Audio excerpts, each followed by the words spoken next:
Senhor presidente, senhores deputados, eu participei esta semana que passou em Ponta Grossa,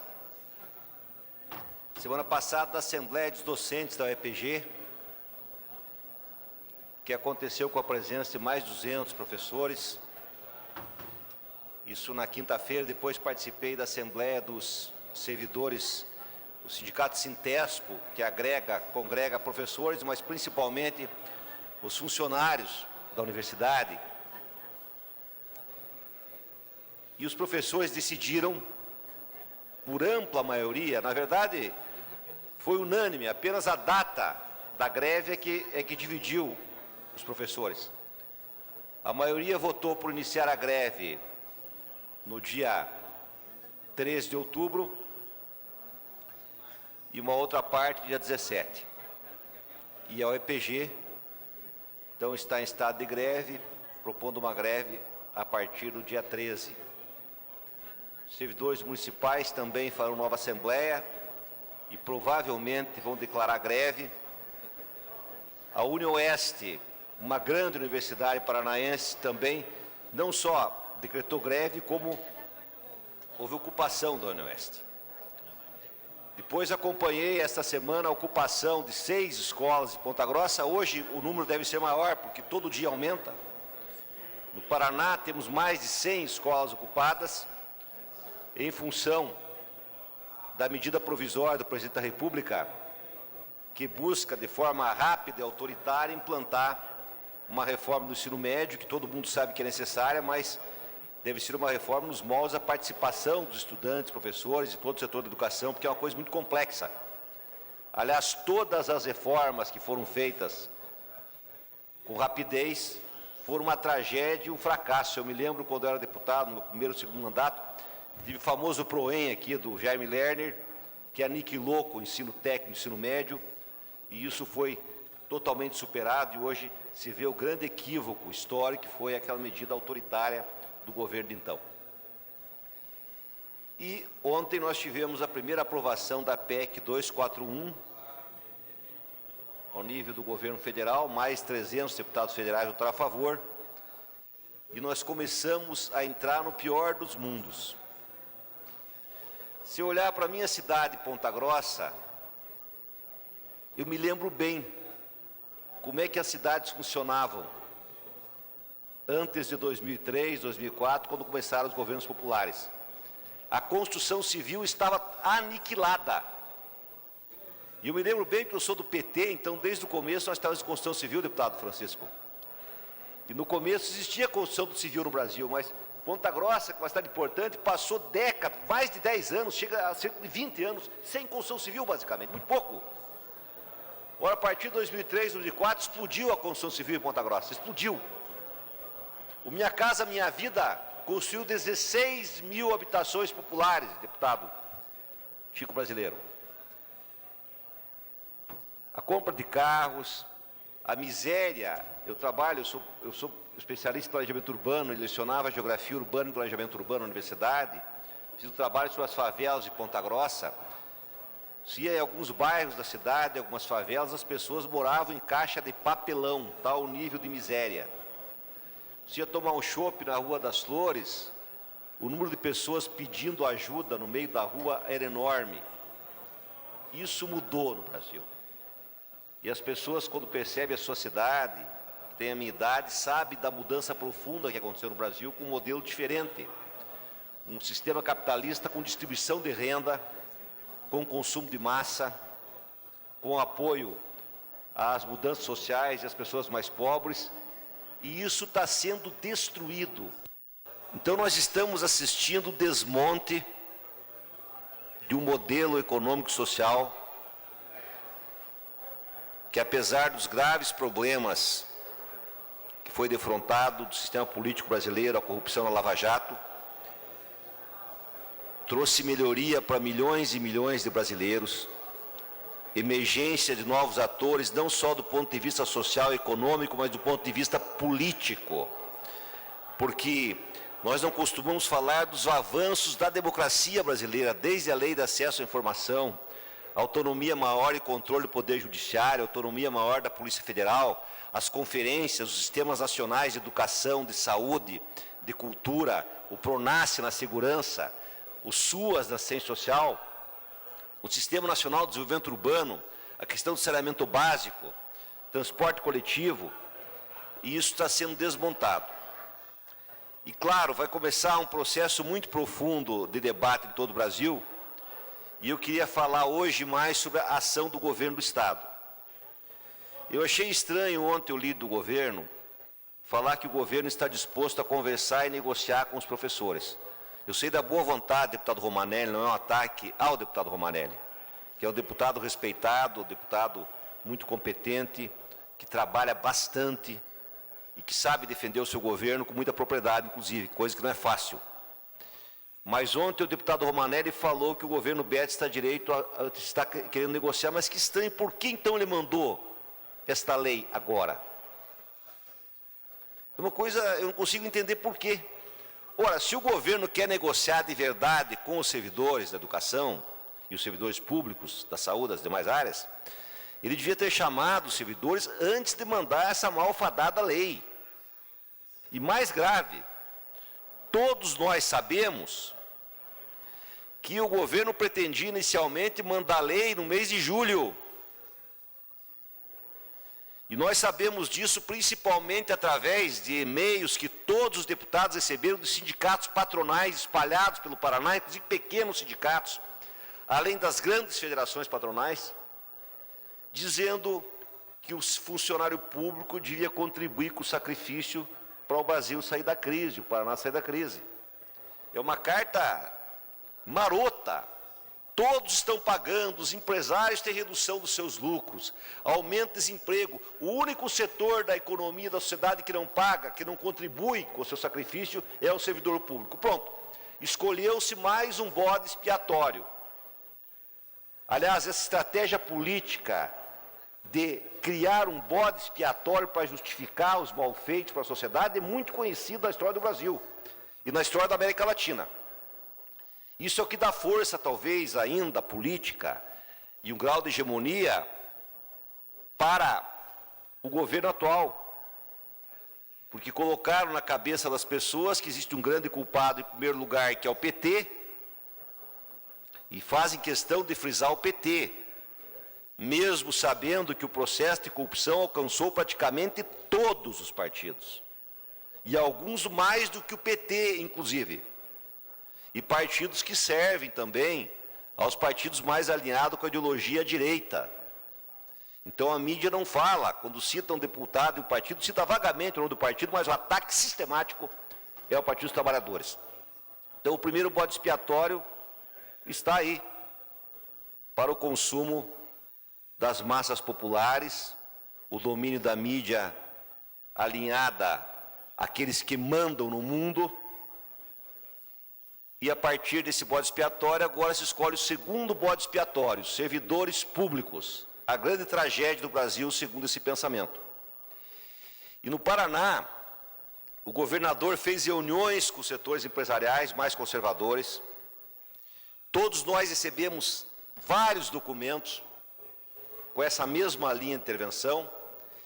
E talvez pelo fato de estar acontecendo uma eleição municipal, o governo, a pedido de sua base, recuou o encaminhamento da mensagem. Tanto que nós não tivemos na Assembleia o recesso parlamentar do meio do ano, porque o governo era obrigado a mandar uma emenda à lei de diretrizes antes do recesso. Para ele poder adiar, não tivemos recesso. Então, todo mundo estava nessa expectativa, de repente o governo manda uma lei que, em primeiro lugar, é ilegal e inconstitucional. O Estado Tocantins, através de uma ação que foi dada por um partido, o PV, se não me engano, o Supremo Tribunal Federal constituiu uma jurisprudência, dizendo, no julgamento desta ação, que uma lei de reajuste salarial, a partir do momento que ela é publicada, ela passa a constituir direito adquirido dos servidores. Portanto, quando o governo, depois de uma greve difícil, sofrida, complexa, fez um acordo em que houve o recuo dos servidores da própria PP, em nome da educação, para não prejudicar os alunos da sociedade paranaense, houve o recuo, o governo se comprometeu várias vezes, teve aqui o secretário todo-poderoso de Finanças, garantindo que a lei seria cumprida, o acordo daquela greve. Então, é direito adquirido, o governo não pode suspender uma lei. Nós, da oposição, devemos entrar com uma ação jurídica. Agora, infelizmente, eu falava isso na Assembleia dos Professores, essa própria deliberação do Supremo Tribunal Federal com relação a Tocantins demorou vários anos. Então, o que nós temos medo é que o Poder Judiciário, mesmo havendo essa jurisprudência, parte do STF, de que é direito adquirido o reajuste quando se configura em lei, a partir da publicação da lei, nós temos medo que nós não sejamos vitoriosos pelo tempo que pode demorar uma ação dessa envergadura com relação ao Poder Judiciário. E isso todos os servidores sabem. Ora, o governo simplesmente suspende o reajuste quando ele já está devendo uma porcentagem do reajuste do ano passado. Quando fez vários pacotes do segundo governo, aumentando o ICMS, aumentando em mais de 40% o IPVA, criando taxas e dando um golpe no fundo da Previdência, como se estivesse tirando dinheiro mensalmente, milhões de reais, um dinheiro que pertence ao servidor, porque é parte do seu salário, que é depositado numa caixa de poupança que vai garantir a sua aposentadoria. Não bastasse isso, atrás das progressões e promoções, o governo agora disse, bom, apesar da economia paranaense ter crescido mais de 20% acima da inflação, no atual governo Beto Richa, realmente o governo ia ter aumentado a Sanepar, a tarifa de água, tudo assim por diante. A Copel. O governo, com a maior desfaçatez, manda a lei, agora quer negociar. Mas negociar o quê? Então o governo que retire, como disse o deputado Turini, que retire, aí sim. Aí ele encontrará, mais uma vez, os servidores dispostos a negociar. Mas parece que o governo está querendo provocar uma greve, porque eu não consigo entender o motivo. Se ele quer negociar, por que encaminhar agora esta lei para a Assembleia? Então ele tem que retirar esta lei. Talvez nós todos tenhamos esquecido o que aconteceu no Brasil em 2013. Porque a ação das multidões acontece quando a gente menos espera. São ações e determinações invisíveis, múltiplas determinações que vão acontecendo ao longo da vida, ao longo da história das sociedades, de repente a coisa explode. Foi assim em todos os países no momento de grande transformação.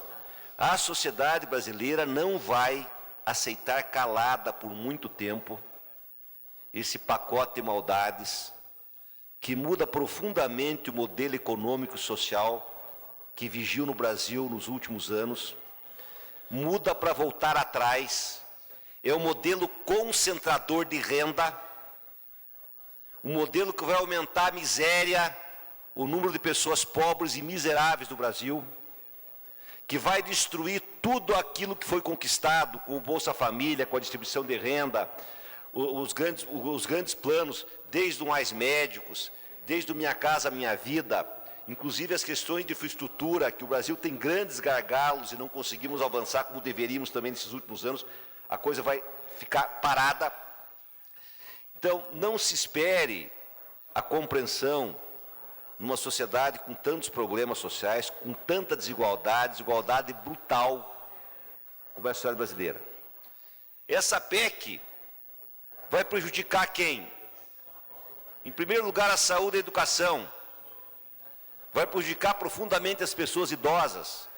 Vai prejudicar profundamente os agricultores familiares que tiveram nos últimos anos um PRONAF aumentando a cada ano, que recebem uma aposentadoria, na sua grande maioria, equivalente a um salário mínimo. Inclusive, esse direito essa PEC pode destruir, desvinculando pensões e aposentadorias da questão do salário mínimo. Então, é o pior dos mundos, e nós sabemos que, principalmente nas regiões metropolitanas, existe um movimento social muito avançado como é o caso de São Paulo, Rio de Janeiro, Salvador, Fortaleza, Porto Alegre, principalmente, e que o Brasil pode explodir.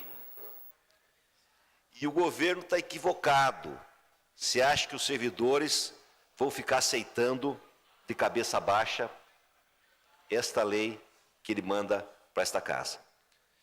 E nós queremos fazer um apelo aos deputados, como o deputado Tercílio Turini, que é de um partido da base do governo, mas tem tido grande autonomia na sua intervenção parlamentar, o que é profundamente reconhecido não só pelo norte do Paraná, mas pelo Paraná como um todo, independente do partido. Eu acho que nós temos uma bancada que se diz independente, que precisa nos auxiliar nesse trabalho de convencer o governador a retirar esse projeto para negociar verdadeiramente com os servidores públicos. A greve começa amanhã. Nós temos uma grande assembleia da PP Sindicato no Ginásio Esporte, que é a sede do Paraná Clube, se não me engano. Teremos milhares de professores debatendo a ocupação das escolas em função da reforma autoritária do ensino médio. Acaba se conjugando com a greve dos professores. E é um trabalho de muita consciência. Eu fui ontem numa escola em Ponta Grossa, a comunidade apoiando os estudantes. Nesse colégio, a direção da escola fechou a cozinha, ou seja, os estudantes não têm acesso à cozinha, então eles improvisaram uma cozinha numa sala de aula. E a comunidade está ajudando com mantimentos para que eles possam cozinhar os alimentos para permanecer na escola. Eles fazem palestras permanentes, debates sobre a questão do ensino médio, temas de interesse social. E, conjugando essas ocupações, que além da reforma do ensino médio também questiona as grandes falhas na educação paranaense. Esse colégio, por exemplo, não tem segurança, não tem iluminação, porque é muito grande o terreno, não é murado, tem problemas nas salas de aula. O colégio Borato, lá em Ponta Grossa, também ocupado. O governo vem prometendo há muito tempo, inclusive tivemos uma audiência com o nosso presidente da Conselho de Educação, e o governo prometeu, até agora não cumpriu as necessidades daquele colégio, e outras escolas de Ponta Grossa que provavelmente irão se somar às escolas que estão atualmente ocupadas, nesse grande movimento que os funcionários públicos começam a realizar e a promover em todo o Paraná para lutar por seus direitos. Além disso, uma coisa que deve chamar a atenção da população paranaense: o governador Beto Richa, na minha opinião, de forma disfarçada, para dizer que quer fazer um corte que atinja todos os setores, mandou uma lei tirando o fundo de participação dos estados na distribuição para os demais poderes, como era antes. Ou seja, o FPE não é distribuído o valor do FPE para o Poder Judiciário, para a promotoria, nem para a Assembleia. Fica apenas com o Poder Executivo. Surpreendentemente, a base que acolhe todas as ações do Executivo se revoltou e fez uma emenda voltando como era antes, negando o pedido do governador. Ou seja, o Poder Judiciário, o Ministério Público, a Assembleia e, por consequência, o Tribunal de Contas poderão dar o aumento para os seus servidores, o reajuste no aumento. O único poder que não poderá dar o reajuste é o Poder Executivo, justamente onde os setores, na média, ganham bem menos, um salário bem menor do que os salários de demais poderes e tem muito menos mordomia. Outro erro da Assembleia. Eu acho que isso é o mínimo que se esperaria do governador e da sua base, é que se vai se optar por um sacrifício dos servidores, eu acho que aqueles mais bem... Para concluir, deputado. Apesar de que a nossa posição é uma posição que defende o reajuste para todos os servidores, mas eu acho correto que o Fundo de Participação dos Estados não inclua o Ministério Público, nem a Assembleia e nem o Poder Judiciário. Esses poderes podem, mesmo aumentando o salário de seus servidores, que deve aumentar, deve reajustar, dar sua cota de sacrifício para os servidores do Poder Executivo, que são os primos pobres nessa questão dos servidores públicos. Por tudo isso, senhor presidente, senhores deputados, nós fazemos um apelo ao governador que, se ele quer negociar verdadeiramente, que retire esse projeto de lei e aí sim possa fazer uma verdadeira negociação com o Fórum dos Servidores. Obrigado, senhor presidente, senhores deputados.